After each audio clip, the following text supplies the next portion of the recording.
नमस्कार। हम डिस्कस करेंगे इंपॉर्टेंट नेशनल इंटरनेशनल अफेयर के क्वेश्चन। देखिए इंपॉर्टेंट नेशनल इंटरनेशनल अफेयर के क्वेश्चन डिस्कस करेंगे। हर question exam point of view से जो है वो इंपॉर्टेंट है और डेफिनेटली आने वाले एग्जाम्स में आपकी हेल्प करेगा, जैसे कि पहले भी जो है वो करता रहा है। क्वेश्चन नंबर 1 से जो है अभी हम डिस्कशन स्टार्ट करेंगे।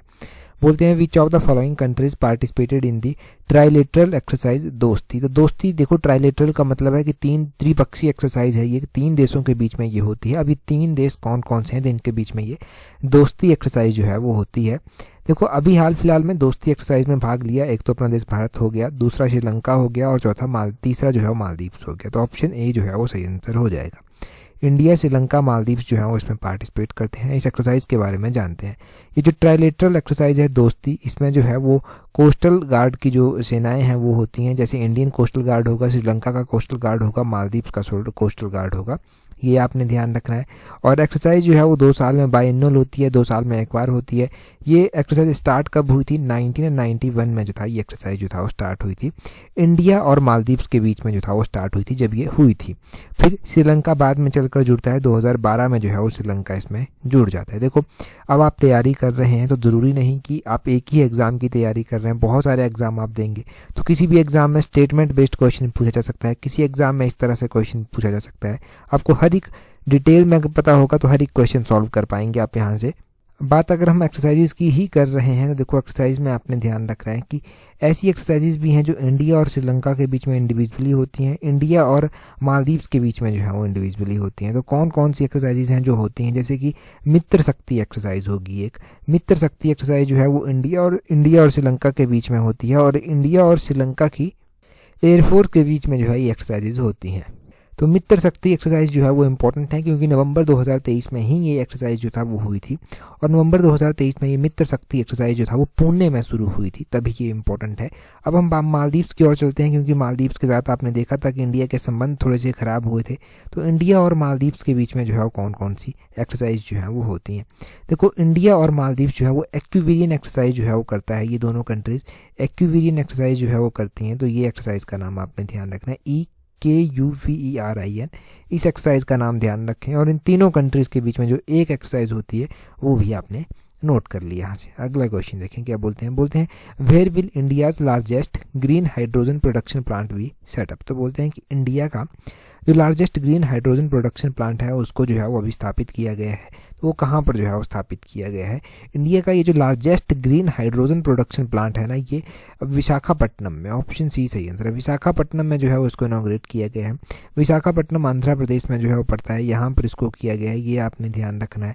दूसरी बात आपने ध्यान रखनी है कि इसको बनाने वाली कंपनी कौन सी है। तो एनटीपीसी जो है वो इसको बनाने वाली कंपनी है। और साथ में आपने ध्यान रखना है कि इसकी जो आउटले है, इसकी 65,370 करोड़ जो है वो आउटले है इसकी, ये भी आप ध्यान रखें। ठीक है जी। तो ये एक इम्पॉर्टेंट क्वेश्चन है कि इंडिया का जो लार्जेस्ट हाइड्रोजन प्रोडक्शन प्लांट है वो कहाँ पर है। तो इंडिया का ये विशाखापट्टनम है। एनटीपीसी इसको बनाएगा या फिर एनटीसी के द्वारा ये किया गया है। और आपने साथ में ध्यान रखना है कि इसमें जो होगा ना, इसमें 1200 टन पर डे, ये आपने ध्यान रखना है। 1200 टन पर डे जो डेरिवेटिव है ना वो हाइड्रोजन में कन्वर्ट किया जाएगा, जैसे कि ग्रीन अमोनिया हो गया, ग्रीन मिथेनॉल हो गया, ये चीज़ें जो हैं वो की जाएंगी। ठीक है, ये आप यहाँ से इसका याद रखें। दूसरी बात देखो, कल हमने ना 50 क्वेश्चन डिस्कस किए थे पूरे पेपर 1 के सिलेबस की तरह, जिसमें हमने 15 HPGK के डिस्कस किए थे, 15 क्वेश्चन हमने नेशनल इंटरनेशनल अफेयर के डिस्कस किए थे, 10-10 क्वेश्चन हमने जो है वो हिंदी इंग्लिश के डिस्कस किए थे। अब दिक्कत ये है ना कि बहुत सारे कमेंट्स ये आए कि स्कोर नहीं अच्छा आ रहा है, नेगेटिव मार्किंग में तो वो स्कोर और भी नीचे चला जाएगा। स्कोर अच्छा लाने के लिए क्या है, जैसे हम डेली बेसिस पर क्वेश्चन डिस्कस कर रहे हैं, इन क्वेश्चंस को आप अच्छे से समझें, इनके नोट्स बनाएं, इनको बार बार रिवाइज करें। और देखो सोर्सेज बड़े लिमिटेड अपने सोर्सेज रखें। जब बहुत ज़्यादा सोर्सेज हो जाएंगे तो बहुत ज़्यादा कन्फ्यूजन भी होगा। ठीक है, सोर्सेज लिमिटेड रखें, किताबों के सोर्सेज लिमिटेड होने चाहिए, वीडियो देखते हैं तो वो सोर्सेज लिमिटेड होने चाहिए, विश्वसनीय सोर्सेज होने चाहिए, ताकि जो चीज़ें आपने बार बार पढ़ रखी हैं उनको रिवाइज कर सकें। क्योंकि सोर्सेज आज के टाइम में बहुत ज़्यादा हो गए हैं, तो उनको लिमिटेड करें। जो आपके पास किताबें हैं उनके ऊपर विश्वास करें, जहाँ से आप पढ़ते हैं वहाँ पर विश्वास रखना पड़ेगा, और तभी है कि सक्सेस मिल सके। और स्कोर जो है वो ऑटोमेटिकली आपका इंप्रूव होगा अगर आप प्रैक्टिस अच्छे से करेंगे। अगला क्वेश्चन देखें, बोलते हैं who has been appointed as India's new vigilance commissioner. यहाँ पर बात की गई है अभी हाल फिलहाल में इंडिया के नए विजिलेंस कमिश्नर जो है वो बनाए गए हैं। तो इंडिया का नया विजिलेंस कमिश्नर जो है वो किसको बनाया गया है? देखो अगर हम इंडिया के नए विजिलेंस कमिश्नर की बात करते हैं कि हाल फिलहाल में किसको बनाया गया है, तो ये एएस राजीव को जो है वो बनाया गया है। एएस राजीव जो है वो इंडिया के नए विजिलेंस कमिश्नर जो है वो बने हैं। ऑप्शन सी जो है वो सही आंसर हो जाएगा। यहाँ से हम विजिलेंस कमीशन के बारे में जो है वो जानेंगे कि क्या क्या पूरा इसका क्राइटेरिया होता है, किस तरह से जो है वो बात है पूरी। पहले आप ये जानिए कि विजिलेंस कमिश्नर के जो हेड होते हैं ना, वो होते हैं चीफ विजिलेंस कमिश्नर। तो चीफ विजिलेंस कमिश्नर को अपॉइंट कौन करता है? प्रेसिडेंट ऑफ इंडिया जो है, प्रेसिडेंट जो है वो चीफ विजिलेंस कमिश्नर को जो है वो अपॉइंट करते हैं। ये आपने ध्यान रखना है। इसके अलावा जो है वो आपने ध्यान रखना है कि 3 अदर मेंबर भी जो है उस कमेटी में होते हैं जो चीफ विजिलेंस कमिश्नर को बनाने के लिए जो है उनका नाम डिसाइड करने के लिए जो होते हैं, परंतु अपॉइंट मुख्य रूप से प्रेसिडेंट ही करते हैं। ये आप एक मोटे मोटे तौर पर ध्यान रखें। साथ में आपने ध्यान रखना है कि प्रेजेंट टाइम में जो चीफ विजिलेंस कमिश्नर हैं वो कौन है। प्रेजेंट टाइम में अगर हम चीफ विजिलेंस कमिश्नर की बात करते हैं तो वो हैं प्रवीण कुमार श्रीवास्तव। देखो प्रवीण कुमार श्रीवास्तव का नाम भी इंपॉर्टेंट है। ये चीफ विजिलेंस कमिश्नर है। चीफ विजिलेंस कमिश्नर को अपॉइंट कौन करता है? जैसे अभी विजिलेंस कमिश्नर बनाए गए हैं तो इनको अपॉइंट किसके द्वारा किया गया? इनको भी प्रेसिडेंट के द्वारा ही जो है वो अपॉइंट किया गया है। और इनके टेन्योर की बात कर लेते हैं कि टेन्योर जो है वो चीफ विजिलेंस कमिश्नर का जो है वो कितना होता है। देखो अगर हम कार्यकाल की बात करें तो विजिलेंस कमिश्नर जो होते हैं उनका कार्यकाल जो है 4 साल होता है या फिर 65 ईयर्स होता है। जो भी पहले इनमें से हो जाएगा वो उनका कार्यकाल जो है वो माना जाता है। 4 ईयर और 65 year which ever is earlier, वो जो है उनका कार्यकाल जो है वो माना जाता है। नेक्स्ट क्वेश्चन की ओर चलते हैं। नेक्स्ट क्वेश्चन में क्या पूछा गया है? नेक्स्ट क्वेश्चन में पूछा गया है, यहाँ पर बोलते हैं which country has become the 119th country to join the International Solar Alliance. इनकी 119वें नंबर की कौन सी कंट्री बनी है जिसने अंतर्राष्ट्रीय सौर गठबंधन को जो है वो ज्वाइन किया है? देखो इंटरनेशनल सोलर अलायंस की अगर हम बात करते हैं तो इंटरनेशनल सोलर अलायंस की नई मेंबर एक कंट्री बनी है। तो ये कौन सी बनी है? ये माल्टा बनी है। ऑप्शन बी जो है वो सही आंसर। प्रीवियस ईयर के पेपर उठा के देखना, आपको इस तरह के क्वेश्चन जो है वो देखने को मिल जाएंगे। बहुत बार ऐसे क्वेश्चंस पूछे गए हैं इंटरनेशनल सोलर अलायंस के, चाहे वो एचएस का एग्जाम हो गया, चाहे वो एलाइड का एग्जाम हो गया, ये पब्लिक सर्विस कमीशन के राज्य चयन, पब्लिक सर्विस कमीशन या जो अभी राज्य चयन आयोग बना है, पहले स्टाफ सिलेक्शन कमीशन होता था, वहाँ पर ऐसे क्वेश्चंस पूछे गए हैं। तो 119th नंबर की 119वें नंबर की 119th नंबर की जो कंट्री बनी है इंटरनेशनल सोलर अलायंस का मेंबर, वो माल्टा बनी है। अब इंटरनेशनल सोलर अलायंस में ना एक इंडिया का योगदान महत्वपूर्ण है इसके स्टेबलाइजमेंट में। हम पूरी बात करते हैं डिटेल से कि इंटरनेशनल सोलर अलायंस किस तरह से स्थापित हुआ, कब स्थापित हुआ, क्या पूरी बातें हैं, इसका हेडक्वार्टर कहाँ पर स्थित है। तो इसका हेडक्वार्टर तो इंडिया में स्थित है, तभी ये बहुत ज़्यादा इंपॉर्टेंट है हमारे एग्जाम पॉइंट ऑफ व्यू से। गुरुग्राम में जो है वो इसका हेडक्वार्टर स्थित है। पहली बात आपने ये ध्यान रखनी है। और दूसरी बात ये ध्यान रखनी है कि इंटरनेशनल सोलर अलायंस बना कब, इसकी स्थापना जो था वो कब की गई थी, क्योंकि ये भी क्वेश्चन एग्जाम में बन सकता है। तो इंटरनेशनल सोलर अलायंस की स्थापना की बात करें तो 2015 में जो था वो इसकी स्थापना की गई थी। इंडिया ने ये इनिशिएटिव लिया था फ्रांस के साथ मिलकर, और इंटरनेशनल सोलर अलायंस में जो है उन कंट्री को इंक्लूड करने की कोशिश की थी जो ट्रॉपिक ऑफ कैंसर और ट्रॉपिक ऑफ कैप्रिकॉर्न के बीच में जो है वो आती हैं। और सोलर एनर्जी, सस्टेनेबल डेवलपमेंट, इन चीज़ों के ऊपर यहाँ पर ज़्यादा फोकस जो था वो किया गया था। 2015 में स्थापना हुई। इंडिया और फ्रांस का इसका इनिशिएटिव था इसको लाने का। गुरुग्राम में इसका हेडक्वार्टर है। कौन सी कंट्री है जो ट्रॉपिक ऑफ कैंसर और ट्रॉपिक ऑफ कैप्रिकॉर्न के बीच में स्थित है, वो यहाँ पर मेंबर हैं। ये सारी बातें आप ध्यान रखेंगे तो एग्जाम में यहीं से तो क्वेश्चन पूछा जाएगा। कहाँ से जो है वो क्वेश्चन पूछ लेंगे। और अभी 119th नंबर का इसका मेंबर बना है माल्टा, वो आपने ध्यान रखना है कि 119वें नंबर का मेंबर जो है वो इंटरनेशनल सोलर अलायंस का कौन सा बना है। अब माल्टा की बात कर लेते हैं कि माल्टा की करेंसी क्या है, माल्टा की कैपिटल जो है वो कहाँ पर है। माल्टा की अगर हम करेंसी की बात करते हैं तो माल्टा में मुख्य रूप से वैसे जो करेंसी है वो यूरो ही चलती है। और यहाँ की कैपिटल की बात करते हैं तो वेलेटा जो है वो यहाँ की कैपिटल है। वेलेटा यहाँ की कैपिटल भी आपने ध्यान रखनी है। यहाँ पर लिख देता हूँ उसका कैपिटल का नाम, वेलेटा जो है वो उसकी कैपिटल है। अगला क्वेश्चन देखते हैं हम हमारे पास क्या पूछा गया है। और देखो इस तरह के क्वेश्चन पीजीटी के एग्जाम में पूछे जाएंगे। अगर आपको बहुत सारे क्वेश्चंस टेस्ट सीरीज़ के रूप में प्रैक्टिस करने हैं, अलग अलग तरह के क्वेश्चन, तो आप टेस्ट सीरीज ज्वाइन कर सकते हैं। बहुत सारे लोग हमारे साथ जुड़ चुके हैं, आप भी जुड़ जाइए अगर अभी तक नहीं जुड़े हैं। टेस्ट सीरीज़ का लिंक नीचे डिस्क्रिप्शन बॉक्स, कमेंट बॉक्स में जो है वो दिया गया है। डेफिनेटली टेस्ट सीरीज़ के आपको बहुत ज़्यादा हेल्प मिलेगी, जैसे कि पहले भी जो है वो मिलती रही है।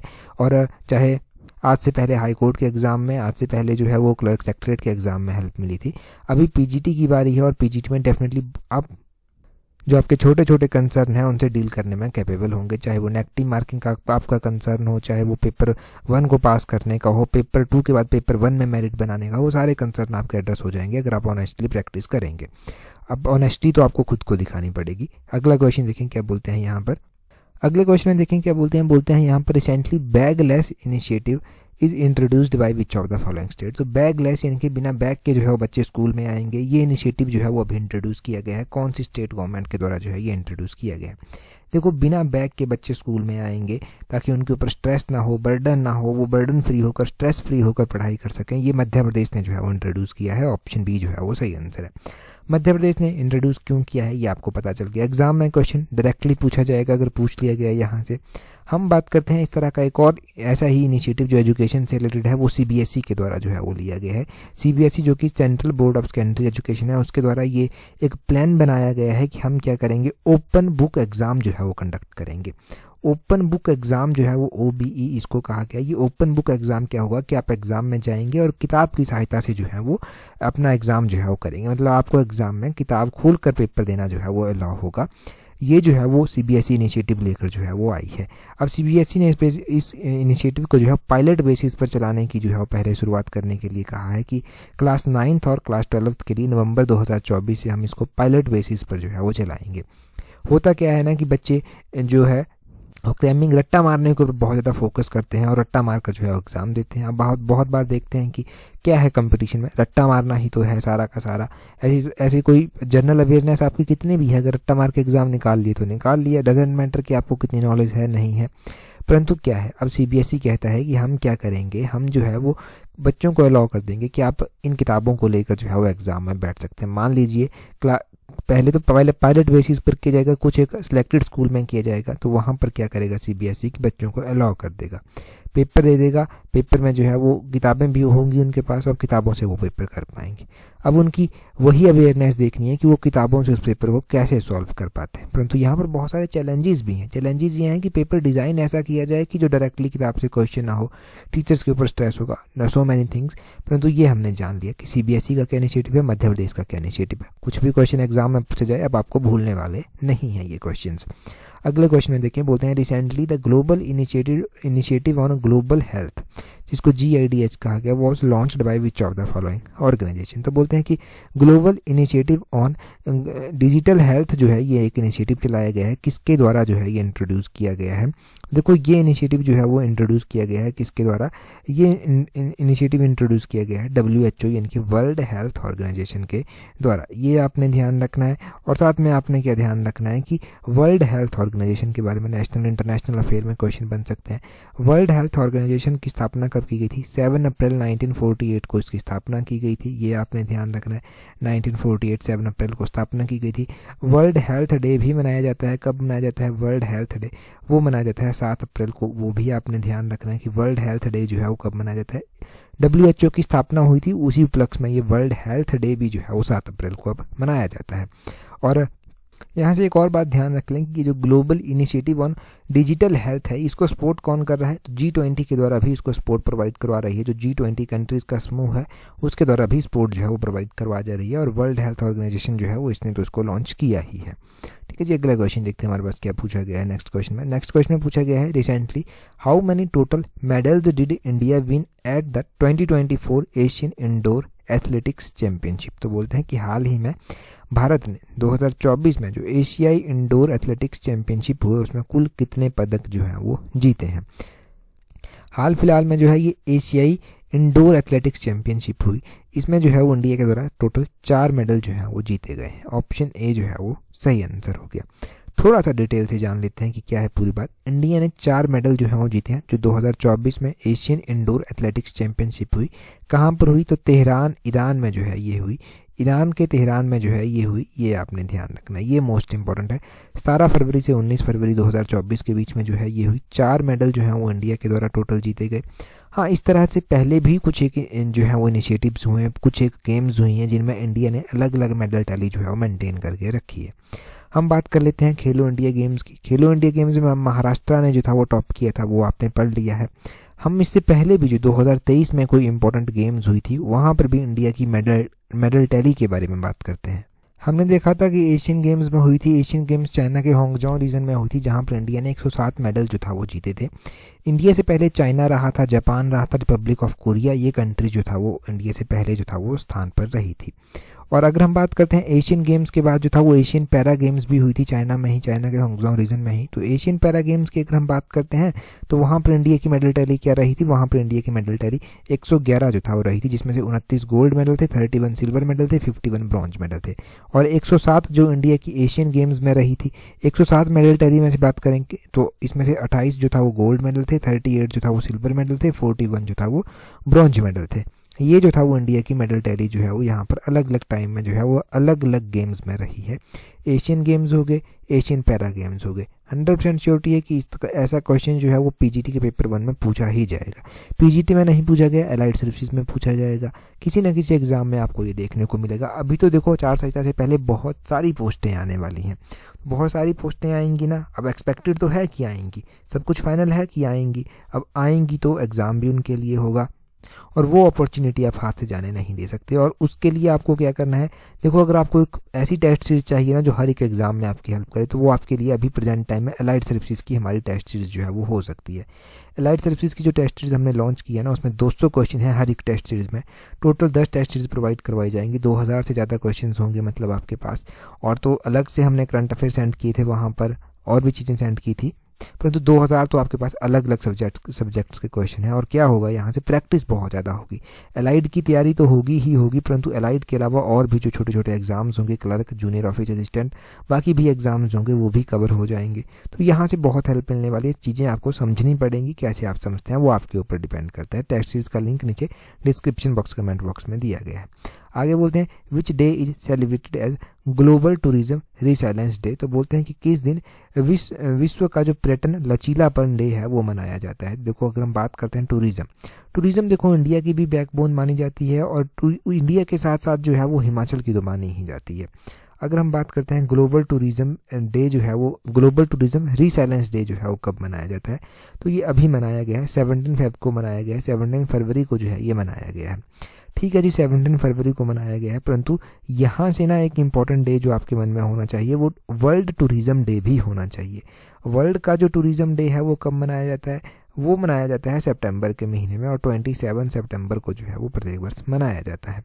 ये आप ध्यान रखें, वर्ल्ड टूरिज्म डे कब मनाया जाता है, ग्लोबल टूरिज्म रिलाइसेंस डे कब मनाया जाता है, विश्व पर्यटन लचीलापन डे कब मनाया जाता है, वो दोनों चीज़ें आपको ध्यान होनी चाहिए।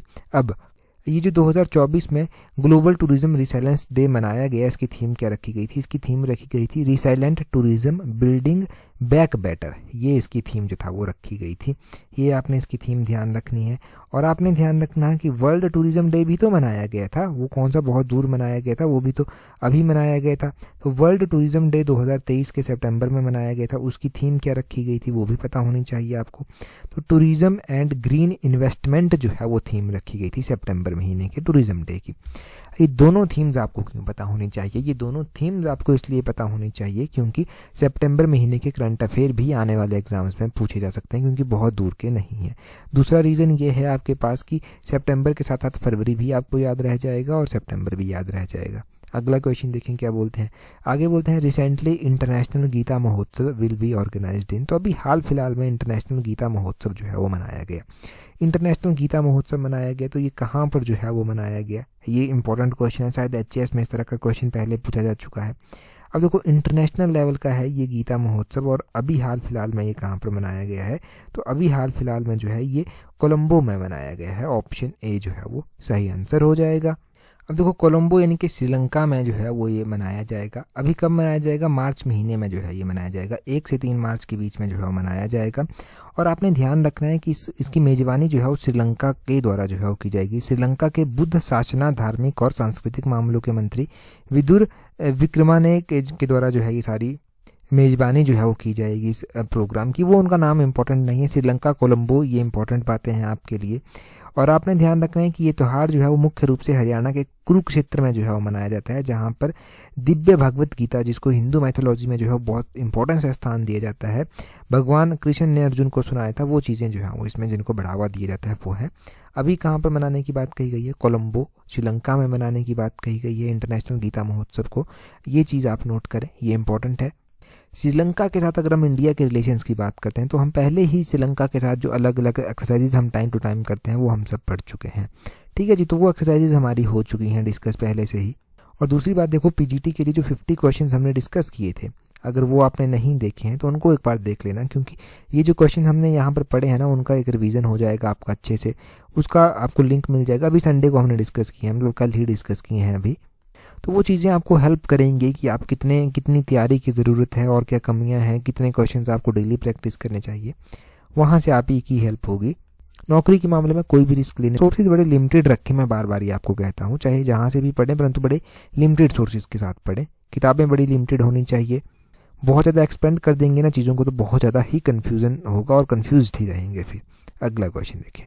अगले क्वेश्चन में बोलते हैं international mother language day is observed globally every year on. तो बोलते हैं कि अंतर्राष्ट्रीय मातृभाषा दिवस हर साल विश्व स्तर पर मनाया जाता है, परंतु कब ये मनाया जाता है। अब देखो, इंटरनेशनल मदर लैंग्वेज डे जो है वो मनाया जाता है, हर साल मनाया जाता है और इंटरनेशनल लेवल पर जो है वो मनाया जाता है। अगर हम बात करें कि जी ये कब मनाया जाता है इंटरनेशनल मदर लैंग्वेज डे, तो ये फरवरी के महीने में मनाया जाता है और 21 फेब को जो है ये मनाया जाता है। ऑप्शन बी जो है वो सही आंसर हो जाएगा। 21 फरवरी को ये मनाया जाता है। इसके बारे में हम थोड़ी सी बातें जान लेते हैं जो एग्जाम पॉइंट ऑफ व्यू से ज़रूरी हैं। इसकी थीम पहले जान लीजिए कि 2024 में क्या थी, तो थोड़ी सी बड़ी थी इसकी theme. Multilingual education a pillar of learning and intergenerational learning, ये इसकी थीम रखी गई थी। थोड़ी सी लंबी है तो एग्जाम में शायद ना पूछी जाए, परंतु सुनी होगी तो एग्जाम में पूछी भी गई तब भी आप कर पाएंगे।